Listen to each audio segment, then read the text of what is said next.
In the early 20th century, when science promised miracles at every turn, few discoveries seemed more magical or more dangerous than radium. Discovered by Marie and Pierre Curie in 1898, radium was hailed as a wonder element, capable of glowing in the dark and releasing mysterious invisible energy. At a time when radiation's dangers were poorly understood, entrepreneurs rushed to market it as the substance of the future. Among the strangest trends born of this excitement was the use of radium in cosmetics, creams, powders, and masks designed to make women literally glow with beauty. By the 1910s and 20s, radioactive beauty had become a niche but fashionable craze.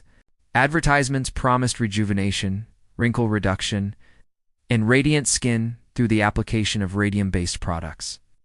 One French company produced the Radium creams and powders. It's promoted by a physician and a pharmacist who claimed their formulas harnessed the energy of radium and thorium to stimulate cell renewal. Other products included radium-infused toothpaste, soap, and even hair tonics. The most dramatic were beauty masks lined with radioactive materials, marketed as salon treatments for wealthy women seeking eternal youth. To customers, these products carried the allure of modern science. The glow of radium symbolized vitality, progress, and sophistication. In an era obsessed with novelty, few stopped to question whether smearing radioactive substances on the skin might have consequences. The same mysterious energy that made radium glow in the dark was thought to energize the body, a seductive metaphor that blurred the line between science and fantasy. But the reality was far darker. Radium emits ionizing radiation, which damages cells and DNA. Prolonged exposure leads to burns, anemia, bone decay, and cancer. The dangers became tragically clear in the 1920s and 30s, with the story of the Radium Girls, young women who painted watch dials with luminous radium paint, often licking their brushes to achieve a fine tip. Many suffered horrific injuries, from jaw necrosis to fatal cancers. Their suffering revealed the terrible truth. Radium was not a gift of youth, but a slow poison.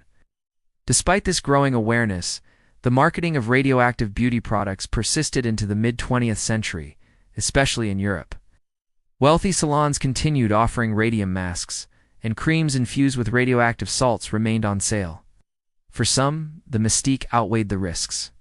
It was not until stricter regulations and public scandals finally forced companies to withdraw these products that the fad faded into obscurity. The story of radiation beauty masks reveals the dangers of blind faith in new technologies. In the early 20th century, consumers were captivated by scientific progress, but often lacked the knowledge to assess its risks. Entrepreneurs, eager for profit, exploited this fascination, turning a deadly element into a luxury commodity. The victims were those who trusted too deeply in the promise of modern science without questioning its costs. Today, these products serve as eerie relics of a time when the pursuit of beauty collided with the hazards of radiation. They remind us that progress is not always safe, and that yesterday's miracle cure can become tomorrow's cautionary tale. The glowing masks of the 1920s promised eternal youth, but delivered instead a deadly lesson.